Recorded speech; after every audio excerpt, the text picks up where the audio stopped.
Так, уже дровишка немного разгорелись. Закрываем вот так дверьку.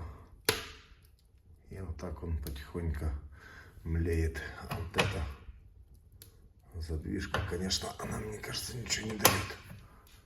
Вот. Стекло нагрелось 130 где-то градусов.